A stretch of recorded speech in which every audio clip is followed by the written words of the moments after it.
Hi, everybody. This is Bob Ost. Welcome to the TRU Community Gathering. Um, some of you have seen a few of these before, and some of you may be new to it. We've been doing this as a response to COVID. We basically, I was I was there with every one of you when we were told that we were going into shutdown about a year ago. Actually, it was a year ago today. Happy anniversary, everyone. And I didn't exactly know what to do with TRU, and you guys didn't exactly know what to do with yourselves, and how to be creative, and what our next steps, if any, were going to be in order to be creative and still be in this business. So I asked around, and I found out that everybody was lonely and feeling isolated, and so I said, let's do a Zoom room. This was after weeks of my praying to God, oh God, please don't let me have to learn Zoom. But I learned Zoom, and so here we are. And we've been meeting every week since April 17th. We've only missed 2 weeks, which was Christmas and New Year's. And I'm very honored to be able to provide a place for people to come and talk about their concerns, their creativity, their successes, their frustrations. It's all part of it. And so today we're going to actually talk to people that a lot of you just assume that. I mean, every writer thinks that agents are magicians. Every writer thinks that the just things magically happen for agents, and they're the people that have it all together, and they're the people that once we know agents, then our careers are going to be set. Well, we have agents who are going through the same thing we're going through. Um, our respected and successful people who represent playwrights and other writers have had as much of a problem adjusting to this stupid period that we're in as the rest of us.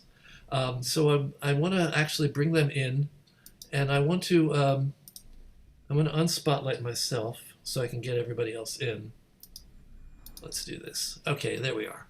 So let's start with my friend who I've been trying to get to do this panel since last fall.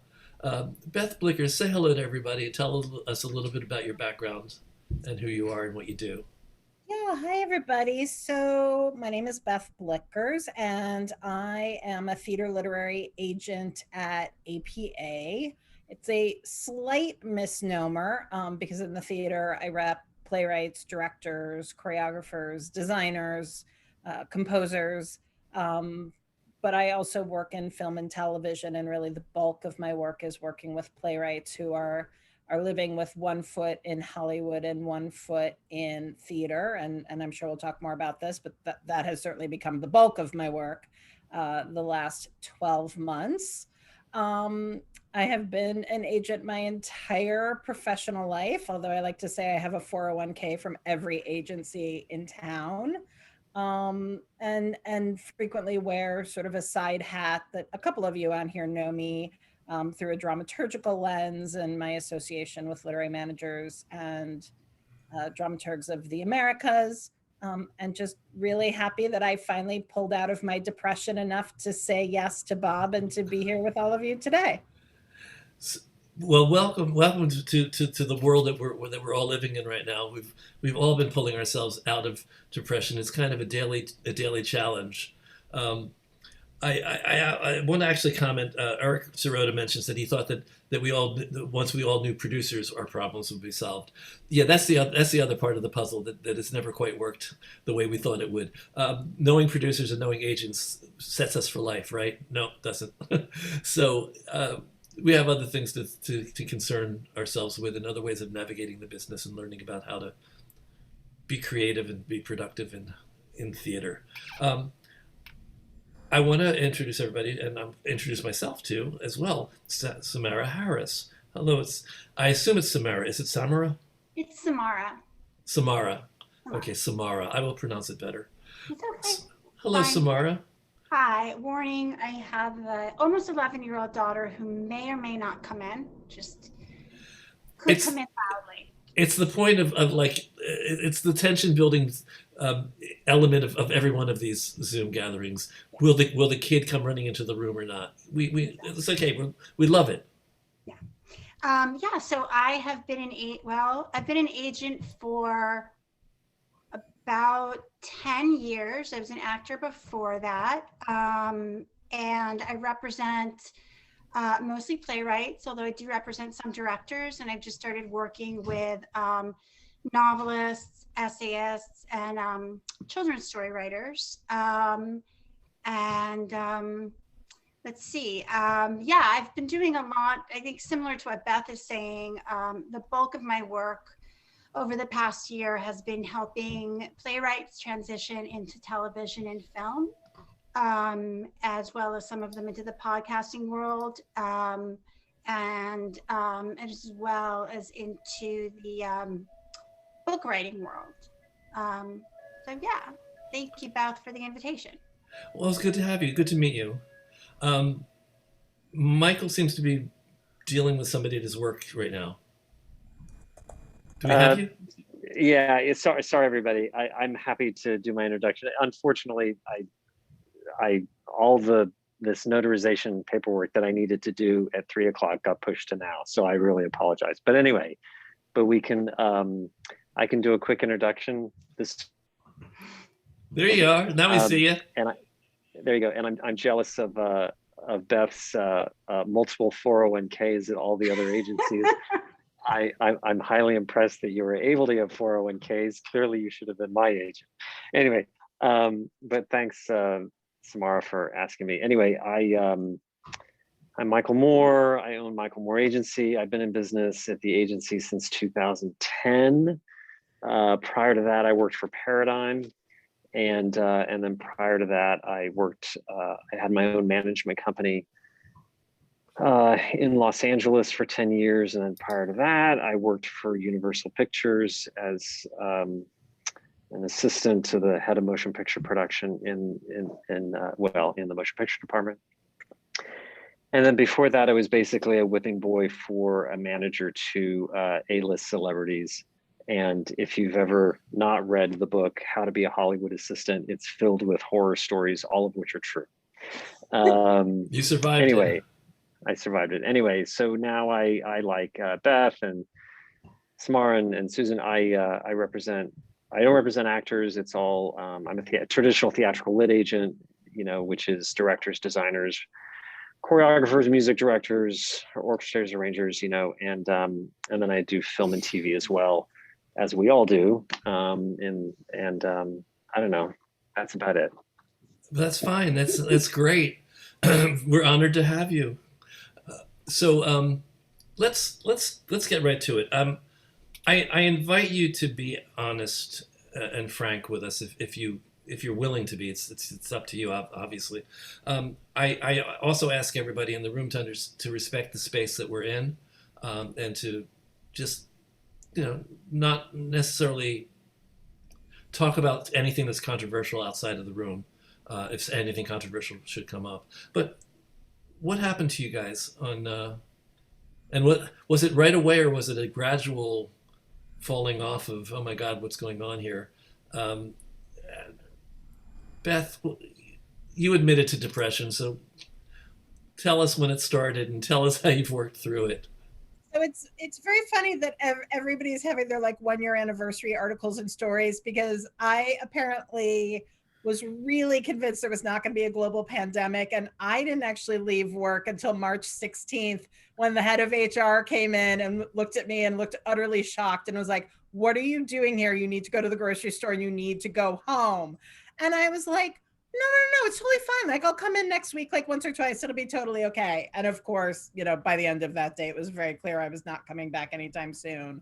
So, I think for all of us, the first couple weeks / months, everything was just cancellations and postponements, right? So everything was about dismantling. I'm so sorry, your show that was supposed to happen in April is not going to happen. I'm so sorry. Your show that was going to happen in May is not going to happen. I'm so sorry. Your show that was going to happen in June, right? You just were constantly calling people and saying it's been pushed or it's been canceled. And then that morphed for a little while into I'm so sorry, when they come back, they're not going to come back with your play, including some plays that were mid rehearsal and had sets in the theaters, and they're not coming back. Once in a while, I've been able to say, congrats, when they come back, they are going to come back with your show. Thank you, Lincoln Center, for Ricky and Gordon's opera coming back. I would say slowly now, I'm starting to get the incoming emails with offers for designers to do shows. I got a play production offer for the winter of 2022 that I actually feel like could happen. And so possibly my mood upswing is because I'm starting to find myself back in conversations that are about building things, and not just the destruction of things. And I think, like, for all of us, I'm sure all of those conversations have intersected with conversations, not just about what stories are people going to want post-COVID, but what are people going to want post George Floyd and the awakening to the racial issues in this country. And for months and months and months, it was a lot of clients saying, I can't write, I don't want to write, I don't know what to write. And now I think a little more helpfully, we're able to start narrowing in and say, okay, like, people are starting to come back from furlough. I'm starting to get requests for scripts. Like, what of your oeuvre do you want to go back to? What are we putting on the shelf?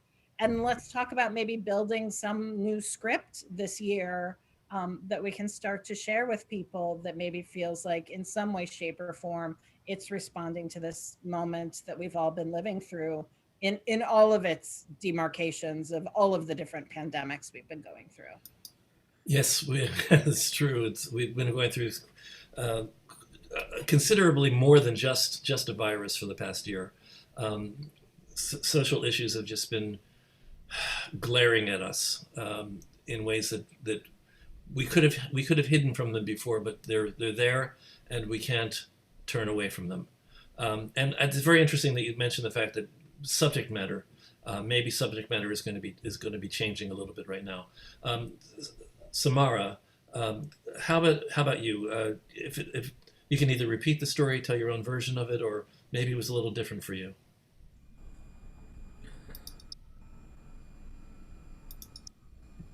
She looks like she's frozen. Oh, Samara, are you frozen? No, you have to unmute. You're on mute now. You're on mute. Yeah, I have like 5 different internet signals that I can log on to, because got like homeschool and everything else. So yeah, do you want me But the basic question was, at what point did you realize that things were changing for you and your profession? Oh, I noticed before. So I was originally working at the Robert Friedman Dramatic Agency, and I had been there. I mean, that's my stepfather's agency. So I've been working off and on for him since I was 16, pretty much going in and out, but officially for the past 10 or 11 years. And he knew, like, before shutdown, he's like, this is going to be, I mean, he kind of knows everything, I think, in my life. And he said, this is going to be bad. This is going to be bad. And so I, due to COVID, was unable to stay at that agency. He is still around. It's just that I'm not there, and I decided to sort of branch out on my own. And I hope I'm not frozen. No, you're fine. You're fine. I decided to branch out on my own, and just sort of, I did a lot of reflecting. I was super depressed. I had days like, what am I doing? Why am I doing this? Maybe this is a sign that I should go back to school for speech pathology. Like, I just, I didn't know. And as I, sat with it, I realized that I just wasn't done with this journey of my life. And I loved it too much. And I loved my clients too much. And I loved the work I was doing. So it really became a time for me to reflect on the inequity issues, the lack of accountability from organizations and institutions in terms of how artists are treated, whether it be in a contract or whether it be in the room. And so, I talked to each one of my clients, like, how do you feel about contracts? What are we missing in your contracts? What do you need to feel safe in the room? Safe meaning like both creatively, physically, emotionally, and really did a deep dive into how I would put that into contracts and making sure that even though I always included my clients in it, that we did it more, that, we sort of collaborated on certain things. And we've had a couple of instances now of asking institutions for specific representation in the room where they've said, no, we can't do it, nor can we compromise. And we've had to make the decision to say either, okay, or we're not going to move forward. You're not the right institution to do the play. But yeah, like Beth, like lately it's been good. Like my email's been slammed lately. I think after Dr. Fauci, like just a couple of days ago, said it looked like, things were going to be opening again. It was like, bam, my inbox got busy. And, I found myself taking on new clients over COVID, which I didn't necessarily think I would, but I did so much reading and came across some of the most wonderful writers. So yeah, I'm feeling hopeful and excited again and a little bit smarter than before this began. Also like 20 years older. I just felt the pulse of all the writers in the room just suddenly speed up. So, so that's great. That's great information. It's particularly interesting to talk about how not just COVID, but the entire Black Lives Matter and all the issues that we're dealing with, how that may be affecting contracts. So I want to get back to that. I think that's worth talking about. Michael, what's it been like for you?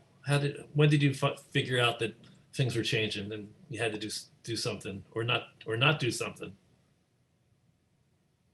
Well, things have just been awesome. I don't know about the rest of you, but come on.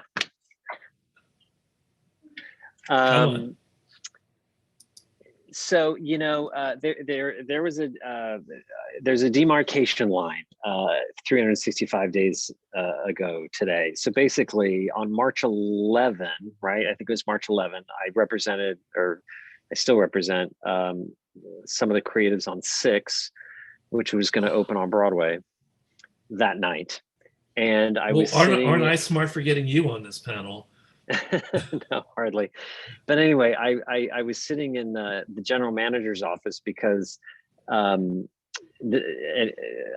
don't know if this is going to scare writers or not. You froze. But it's certainly familiar to all agents. Oh, sorry. Can you hear me? Yeah. How about now? Okay. Yes, perfect. Anyway, my fellow agents will commiserate with me. We were opening the Broadway show that evening, but not all of the contracts were done yet. Which is a very common occurrence, by the way, on Broadway, because we all just know each other, we know what the deal is, and like there's just so much happening. Sometimes the contracts don't get signed till after opening night. But anyway, I was negotiating final points in the general manager's office because I happened to could be there, and he got whisked out, and he came back in and he said, Kevin McCullum is leaving the league to come over here, and he's assembled us all. I have to go. See you later. And I just remember thinking, that's bad. That's not good. And it was at the time when Kinky Boots was shutting down. Anyway, so to make a very long story short, and I think I can speak for everybody, we all had amazing businesses on March 11th. And on March 12, I had no business. To Beth's point, and Samara, we spent the next 6 weeks, basically until the beginning of May, dissolving, terminating, withdrawing everything that we worked for not only the past year, but like the past 5 years. And it was seriously depressing. And at the same time, the thought was going through my head of, how on earth are we going to survive as a business, but also how am I going to pay my rent? Like how are we going to live? Because, if I don't get out of bed in the morning, because I'm a sole operator, if I don't get out of bed in the morning, I don't make any money. And so, I was an actor for a long time, and that actor instinct comes back, and I thought, well, you know what? I'm going to apply to the Amazon fulfillment house because they're hiring, and $17 an hour is better than no dollars an hour, and maybe I can get some health insurance. So I did that, and I was prepared to go out for my interview, and my husband reminded me that the Amazon fulfillment house is on Staten Island, and it's going to take 2.5 hours one way, and it's going to take 2.5 hours the next way. And I said, oh yeah, you know what, maybe I should just save my business. That might be easier. So with that said, it's been a long, hard slog, for everybody. I'm an attorney, but I'm late to becoming an attorney. I went to law school late in life, but one of the things they teach you in law school, or that you pick up, is how utterly chaotic and disorganized the government is, right? In some respects. And so I learned that in these times of panic, hardship, whatever, you must be first in line. Like, you just have to be first in line. And so I was all over the SBA, and I was all over the PPP, and I was all over the New York City grants. And so we were able to cobble together some money to help us stay afloat, which was a real godsend. And so I took what I gathered in that 10 days, couple of weeks, and I sent out an email to all of my clients and also just colleagues who I was close with, and said, this is what's available that I know for now. You need to go to this link now and apply, and blah blah blah blah blah. And the clients seemed to be appreciative, and I just wanted to give people the assurance that we were all in it together, and that we were going to get through it together. So you basically were going through some steps of doing your business during all of this. You had to be in touch with your clients. You had to be in touch with all of the people that were involved with the contracts that you were uncontracting. Yes. So my point of all this is, we spent the next 2 months, to Beth's point, dismantling and getting people out of contracts, and then it was quiet, right? And then it just kind of felt like everybody was like taking a break. And then we started to just, figure out how to live in this new virtual world, and what we were going to do, and what does that mean. And, we were forced to make up the rules as we went along, because there were no rules. So as evidenced, publicly by the dispute between Equity and SAG, there was also all the other, the literary agents talking amongst themselves, are just like, what are you doing here? Like, what is, like, but what is, and there was a lot of horse trading, I suppose, going on. But anyway, now I agree, things are definitely picking up. We're finally starting to get, real contracts, real offers for creatives. I find that, seasons, basically, the 21-22 season, if there is one, or the 22-23, which there will be, are basically the seasons that were planned like 2 years ago, with some adjustments for where we are, which is what should happen. Yeah. While you were waiting for this to happen, for this sign of hope to happen, were you at all involved in your clients finding other kinds of opportunities that were available, even if they weren't high-paying opportunities, or even not paying at all, but opportunities that were available to actually get their work out during COVID?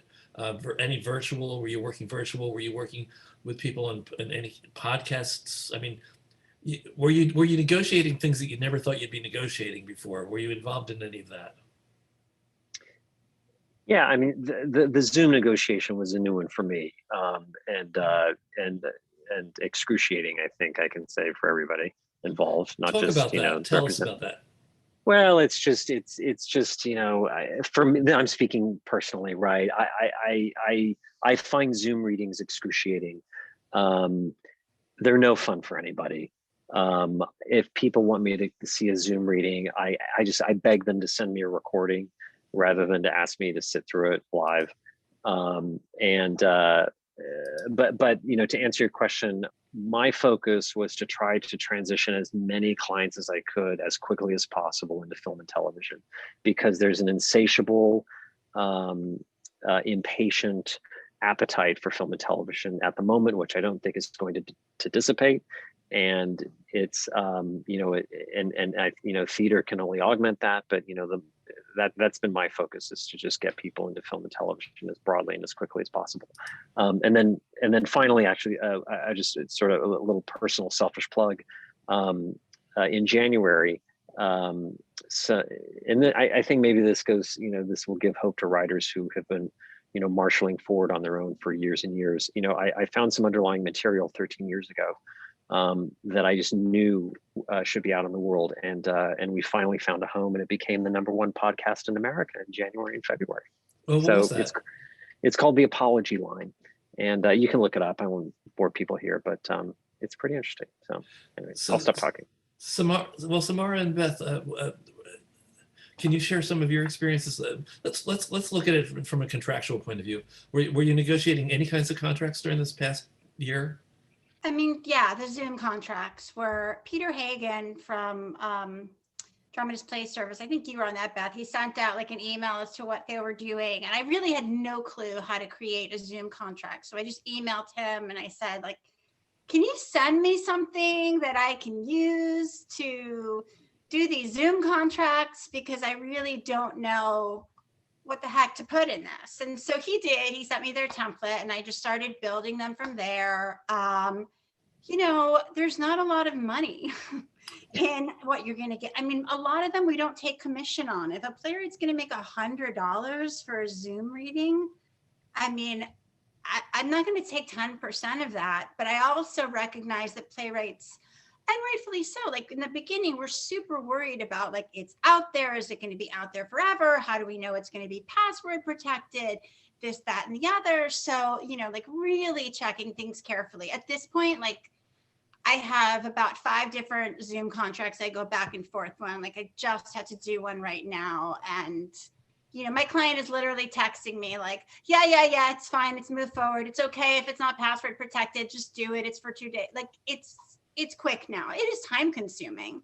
But, that being said, we've become much more selective about what sort of Zoom or virtual readings we allow, hoping that it will lead to something else. So it's like, if there's a theater that wants to do sort of a virtual workshop of it, or do part of it because they are interested in developing it with the playwright and then producing it live on the stage later, those are the ones I'd rather put, I'm glad you said that, because I was going to tell Michael that a lot of producers really are thrilled with Zoom. Zoom is a great development tool.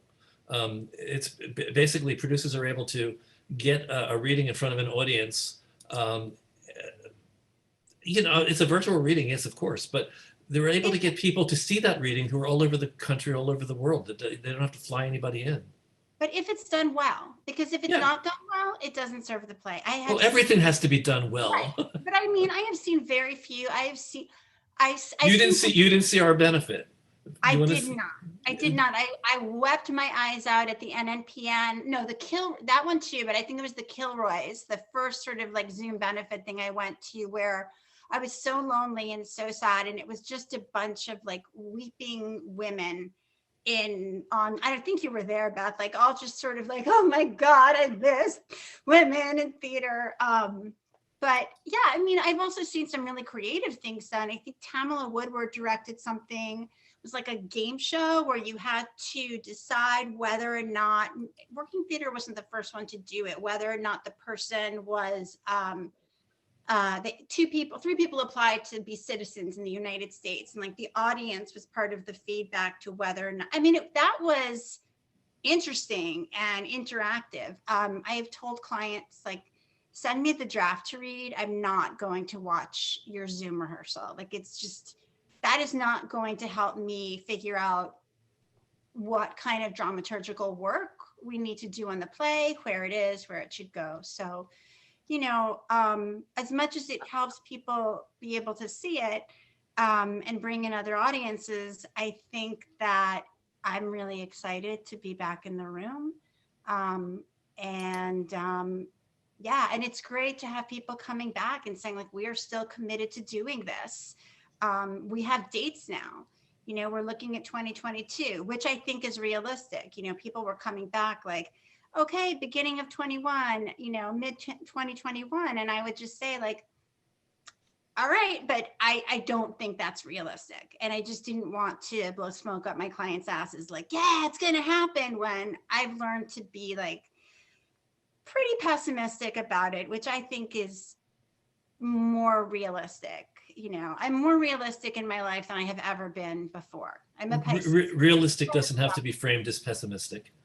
Yeah, for me as a Pisces who's like, Oh, me the too. world's so beautiful. Now I'm just like, all right, life sucks, and here we go. And happy birthday, by the way. Thank you. And you too. Oh, right. It was Samara. Happy birthday. I just wanted to say to Samara's point,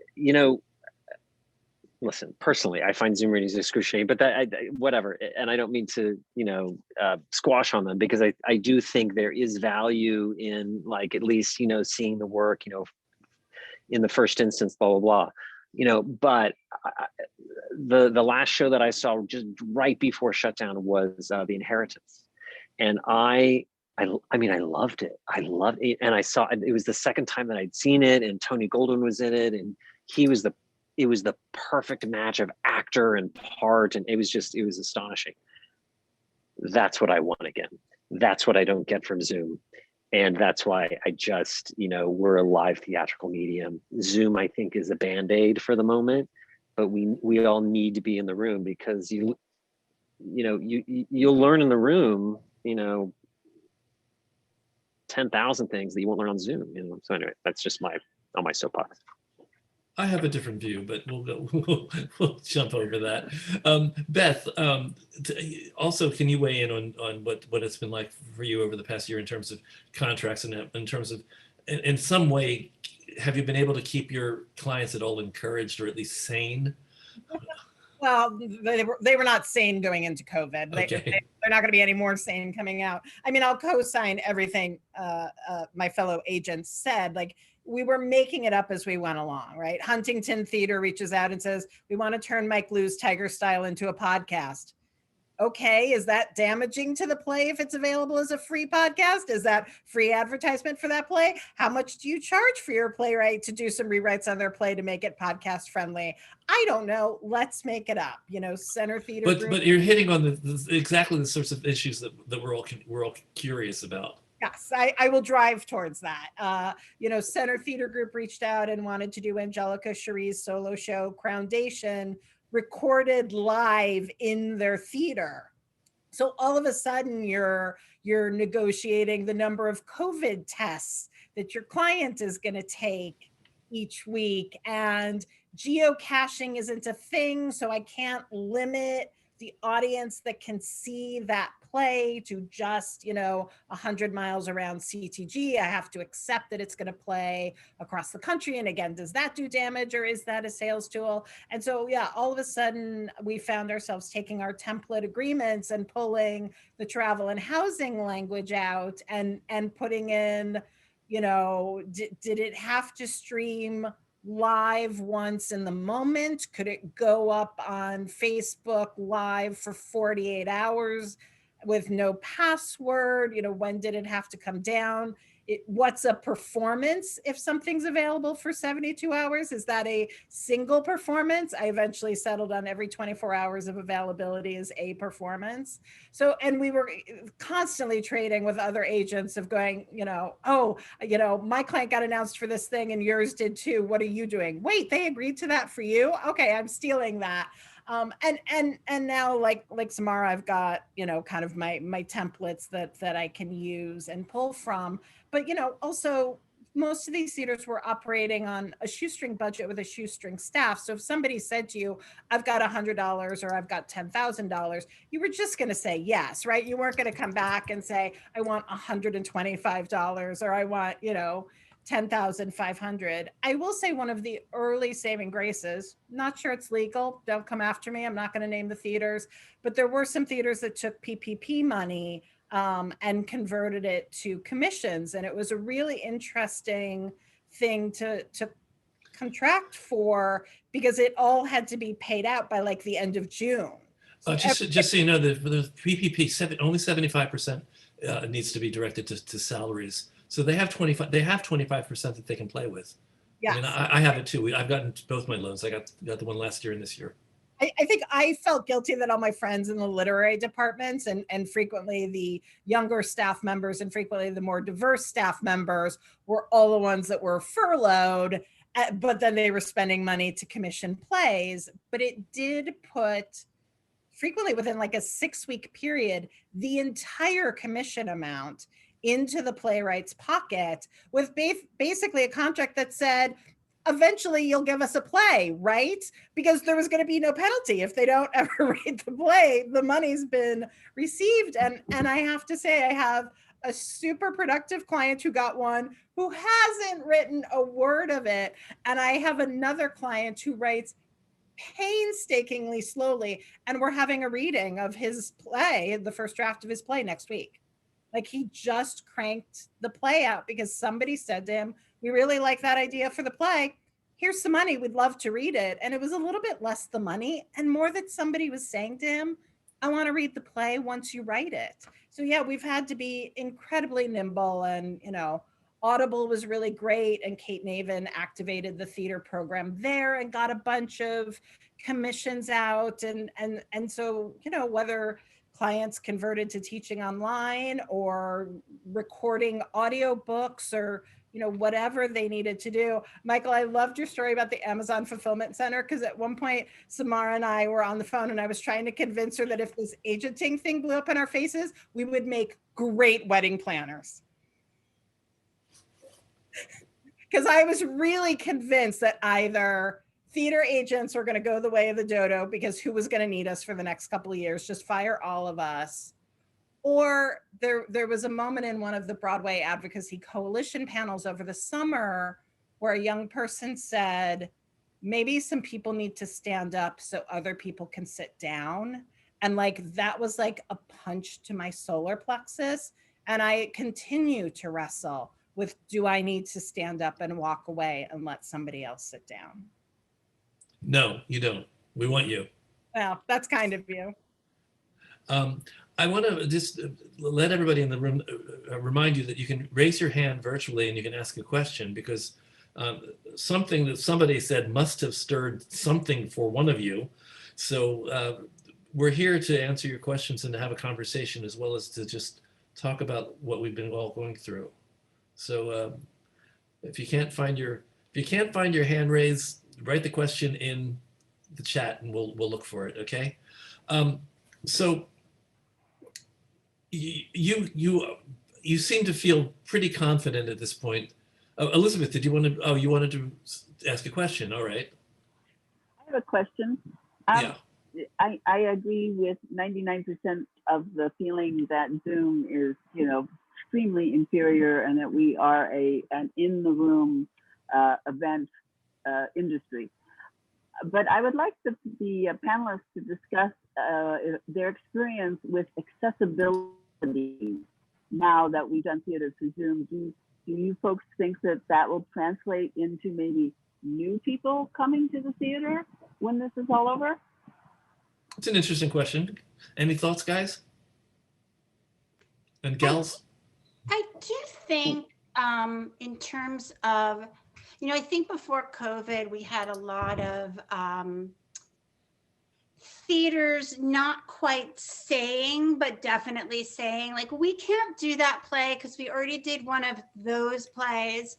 And our ticket subscribers, they want something different, which is not one of those plays. And I mean, this is really about, race pretty much. And I think, I think that there's been all of us just at home being able to push back on that. I think also coming to Zoom and seeing plays that perhaps they didn't think were going to speak to them actually do speak to them. And I think that we have all, so I think there's that, like thinking like, oh, well, this isn't my history, this isn't my culture, what would I possibly get out of this? And then sitting through a play and saying, oh my gosh, you know, I see so much of my own, sorry, that's my dog. It's a puppy. I see so much of myself. And also I never knew, hey, Misha, stop. I never knew someone else's experience was like that. I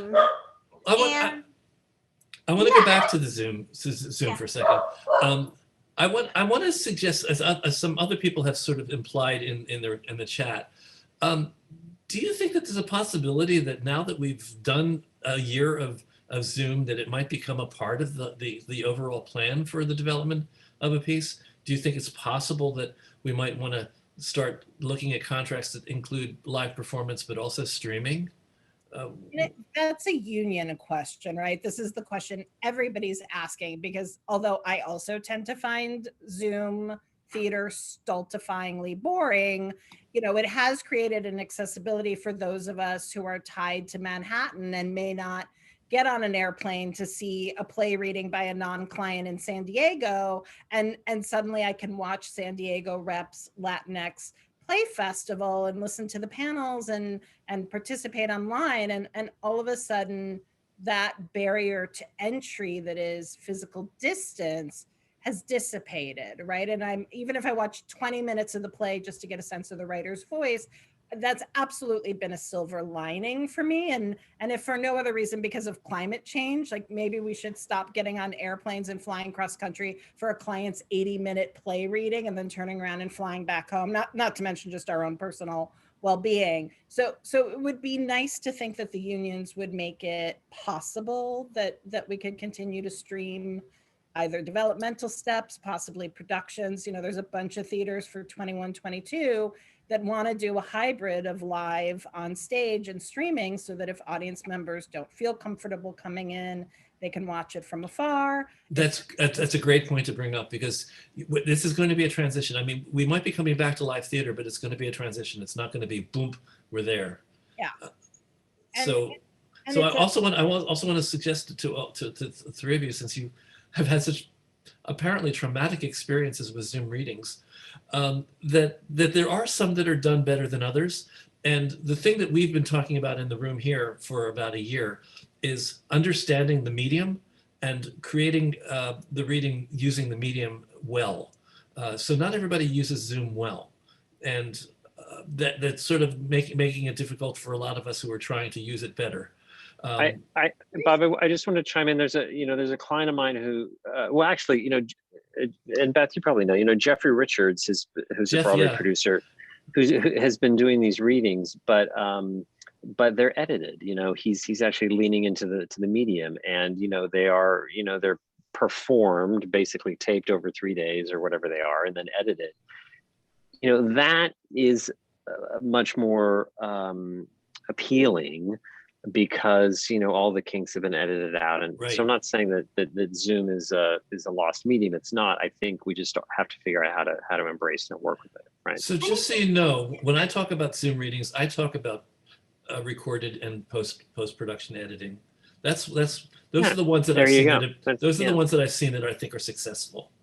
Well, and I think those are in line with the medium. Yeah. Sorry, Samara. Agents who, like, I can't tell you how many Zoom readings I've been invited to, and I turn it on and there are actors looking down at scripts in their hands. Like, that is, I can't, like, I may as well read the play myself. I think there's a difference between that and, like what Michael said and what you're saying, full productions. I mean, I have seen some incredibly well-directed, well edited, they're scored with music, and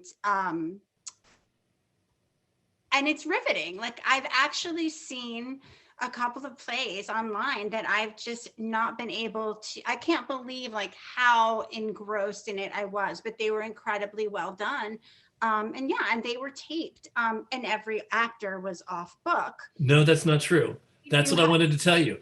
The actors now have their technique down well enough, the ones who do this well, that they actually they have a teleprompter, or they can have their script up and they're reading it. Or at least they can sight read, which, like, come on. That's one of the first classes I took, sight Right. read. But yeah, I mean, I think there's definitely a place for that. I also have to say I'm a sucker for the talkback. I miss that. I love talkbacks. I love a room where it's like, oh my gosh, we're so different, but wait a second. We are actually also the same. Like that gives me life. And so whenever there's a really well facilitated talkback, oh, by the end of it, I just am like, life, you know? So I think that's important too. Have really good facilitators afterwards, ask the right questions, and make sure also that, like, if you're doing a play which deals with, you know, race, and you're doing a play written by a Black woman, that the person who is facilitating it is not a white man. I just think that we have a lot to learn. And so let's start doing that now, because then the right questions aren't asked, and we're not going to come out of this being emotionally and intellectually richer and more thoughtful. And so, yeah. Well, here. I think we've all become aware of a lot of things in the past year, including the need to bring greater diversity. Make genuine steps towards greater diversity in what we're doing. Let the other voices be heard. A lot of people are working sincerely at that, I believe. We have hand raises. So Jesley, please, what were you going to ask something, or were you going to ask something on behalf of somebody in the room? I was just going to say that there were several questions in the chat, but I think you were going through them. I am, but tell me what I've missed. One of the more recent ones is there was one about, with the success of Hamilton on Disney Plus, do you think that musicals and plays that are not from New York or Broadway will work for those that are not have not been discovered yet by streaming? Try to say that again, but you were going in and out with your mic. Oh, so sorry. So I'm looking for it. I'm not seeing it in here. Yeah, it's by Eric Jones. It's a little bit higher up. Okay, read it to us again. Okay. With the success of Hamilton on Disney Plus, do you think that musicals and plays that are not from New York or Broadway will work for those that haven't been discovered yet by streaming? I'll try to tackle that, because that's a really big, really hard, really good question, but impossible probably to answer in the 7 minutes we have left. But what I'll say is, look, The Prom obviously was a massive hit and a much beloved show, and people knew that title. Clearly Hamilton, times 10. And so do I think that Disney Plus or Hulu are going to be looking to Cleveland Public Theater for a musical or a play to record? No, I don't think they're going to do that much work. But what I will say is, for the three of us who are feeding our clients into LA, just by way of example, Audible commissioned Madhuri Shaker to write an audio play. She wrote Evil Eye. She was having a meeting with Priyanka Chopra and her company and happened to talk about the play. And Priyanka was like, that's an amazing idea. I think we should make that as a movie. And Blumhouse and Amazon made it as a film. You can stream it on Amazon. And so that wasn't something that came from like, oh, look, we have a stage production, a streamer should pick it up. But it was a piece that was created through, sort of a theatrical way. I don't think I can say the buyer yet, but my client, Kara Corthron's second novel came out, and we've sold it to a massive film producer who's hired her to adapt it into a pilot for a series. So I do think things are going to show up on streamers, that all of you, because you're smart, are going to know where it tracks back to a theater point. But I think that's going to come from the writer and not from the who produced it at perhaps a more modest level than Broadway. We have a very basic question that everybody always asks, all writers always ask this. It's in the chat. I'm going to bring it up. What is the likelihood of you taking on a new client who isn't already well known or doesn't already have a production in the works? How can that happen if it can happen? I'll tackle that, I guess. You know, for me, it's about the material. It truly is about the material. If I respond to the material and I feel it, and I can see a path forward in the commercial arena primarily, which that's the other aspect that is just that might get lost sometimes in, you know, whether agents, you know, are interested in material. We may love material, but we may not think it's able to be sold somewhere, right? Optioned, you know, whatever. But the answer to the basic question is, if I respond to it and I love it, then, you know, I'll jump on board and see if we can get it somewhere. I would think my colleagues feel the same, but. That's heartening to hear. Samara, would you like to?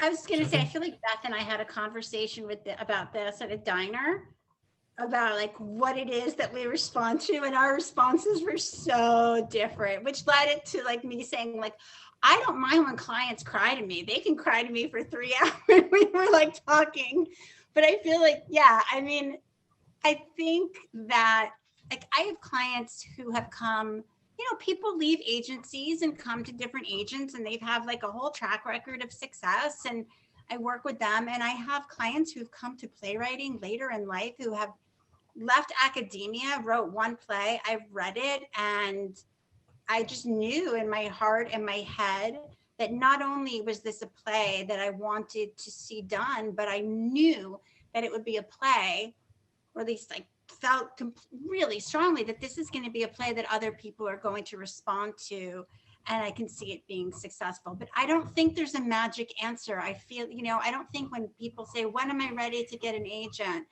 I don't know. Like, I can't ever give you the right answer to that. It's connecting with with a person who just happens to respond in the way that they need to in order to feel that they can market the play and it's meaningful to them. I'm glad you're talking about marketing, because I mean, it's sometimes we forget that as writers. We forget that you have a job to do.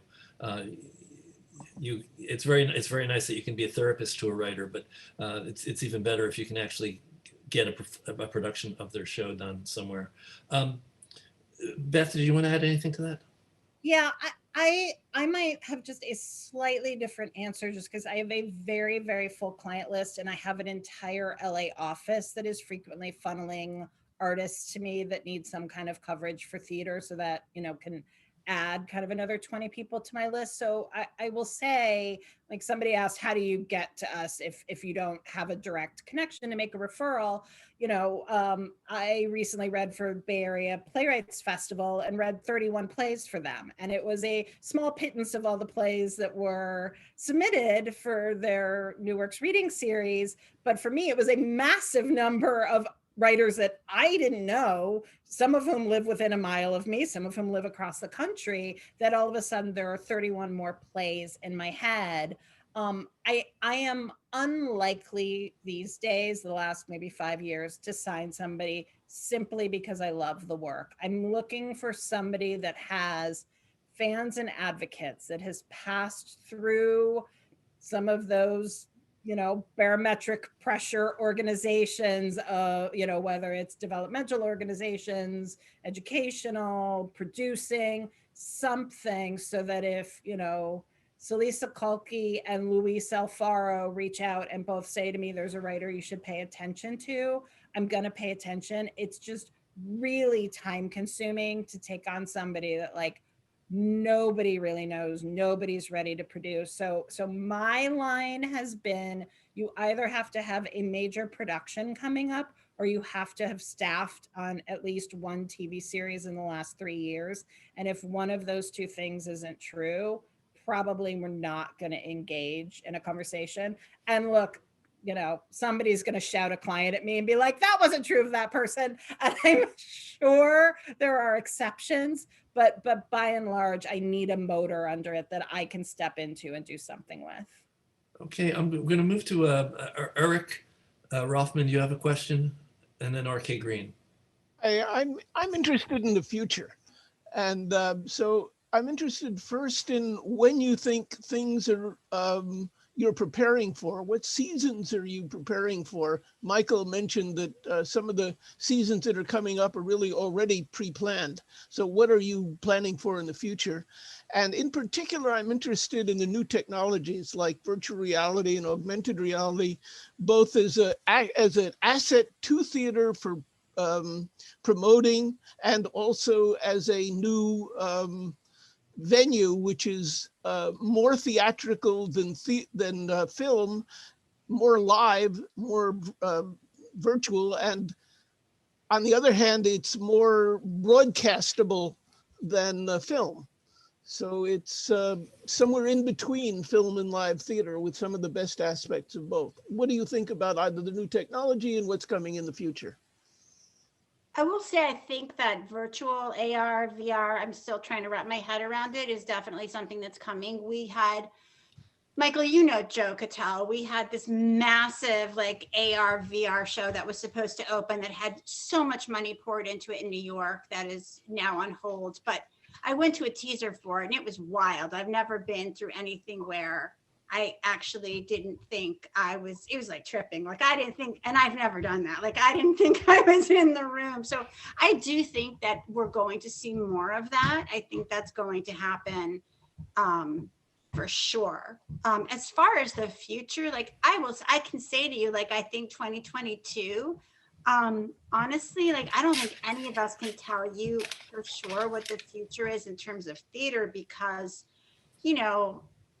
I don't know, if nobody wears their masks and people aren't safe and don't get vaccinated, theater's screwed. Like, I just, I'm so hesitant now to say that I know anything about a timeline because people. But yes. What were you talking about? I didn't catch it. Oh, I just said I don't think I can give you a timeline in terms of No. You mentioned a show that something you thought was fantastic, but I didn't catch what it was. A client of mine was working on it was going to be a 3-floor like extravaganza. They were going to bring it to Vegas, and it had all this. I can't tell you if it was virtual reality. I think it was both virtual reality and then AR. Does it have a name? To learn those things, but I was saying you walk into rooms and you put those things on your head and you don't know where you are. And I mean, the contract was insane with IP rights. Anyway, it was supposed to open right after COVID hit. So obviously that's on hold. Obviously, I'm hopeful that's going to happen again. The great thing about that is only like 6 people can be in each room at the same time. So I do think there's a lot of hope for things like that, where like every room is sort of like someone has to bring you from room to room. So it's in that sense, like very site specific. Do you have a name for it? What? He wants to know what the name of the show is. Oh yeah, I can't tell you that. I'm sorry. I can't give you that information yet. I'm very sorry. It's going to be an opera like that opening in April in London. I'm sure there's a lot of stuff like that in the works. I think a lot of, writers are really tapping into that right now. Do my guests have time for a couple more questions, or are you okay? Michael looks like he might need to jump. I can try to hang for a few minutes. I am getting a little pressure. I'll stick around for one more, and then I do have to jump. Okay, RK Green, you want to come in? Then I see other questions in the chat that I'm going to also bring up. RK. Yeah. Hi. Thanks all for joining. And this is kind of coming up Michael Moore's comment about how the pipeline in theaters is really extended to 2022, 2023. Do you see that there's opportunity for new work, especially those coming from the experience of the pandemic, to creep in before 2024? Oh, before 2024? Well, that's like 10 years from now. You know what? I don't know is the answer. I just don't know what's gonna happen. And Beth may have and Samara may have a different perspective. I just know that, you know, where are we? We're in 21. You know, we lost 20. We've lost, gonna lose most of 21. So it's just, everything's just been pushed forward. So, you know, can we get anything new? Yeah, sure.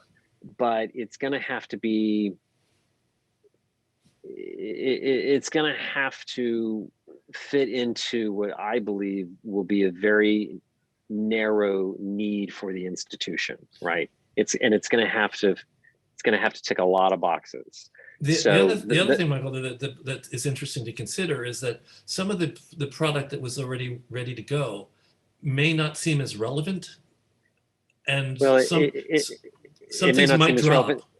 Yes, for sure.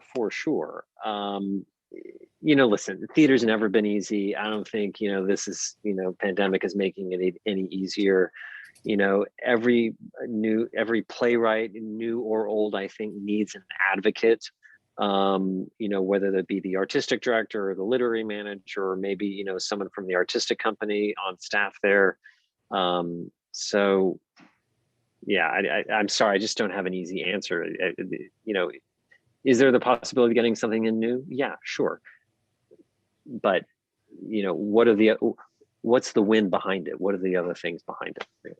Yeah, I mean, I'll just really speak blunt truth and tell you what I'm getting asked for, which is small cast plays by people of color in which all of the actors can stand physically distant. And that's just the bottom line. That's what everybody is asking me for. Well, that's pretty specific. Yep.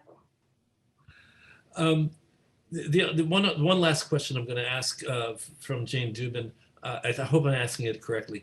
She wants to know whether you think that the option agreements are going to be revised as a result of having gone through COVID to include things that they might not have included before. Do you think that the agreements are going to change, or have they changed? Yeah. Well, force sorry, majeure. No, I was just going to say force majeure. Force majeure, yeah. That's all I have to say. Yes, they're going to change. They're going to include more and more and more.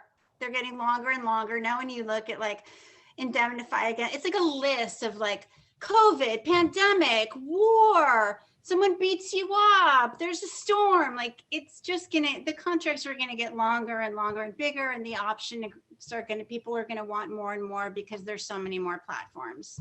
And we're gonna be going back and forth, like, you can have this, but you can't. I mean, we'll be doing the same thing. Like, you can have this, but you can't. Oh, you want this? Then you get a smaller percentage. Like, it's gonna be, somebody is asking another question, which I just saw. Well, to rephrase it, you talked about the need for small cast BIPOC shows that are small cast and can be socially distanced. To what degree do you think solo plays would be accepted within that category? Oh, massive. Right? That's the ultimate social distance, is one person standing on stage by themselves. You just made several people very happy. Yeah. I mean, you know, plays where married couples or parent-child can do it together and they've already been bubbled together. You know, anything like that is going to make a theater's life a lot easier. yeah. And Jessley, I just want to ask you, is there anything else that I missed in the chat? Because it's an enormously long chat, and I easily could have missed some things. Let me know if there's anything that you think is important for us to get answered. I've got a random hands. Oh no, there it's down. Okay, I'm not hearing. So I'm going to basically wrap this up now. And thank you very much, Michael. Thank you for staying a little longer. Samara, it was lovely meeting you. Beth, always good to see you. I hope you don't mind my considering you a friend. I enjoy seeing you all the time. So I'm going to invite everybody. I'm going to remind everybody that we do this for free. But if you want to, do something, support us and keep us going, please consider giving a donation.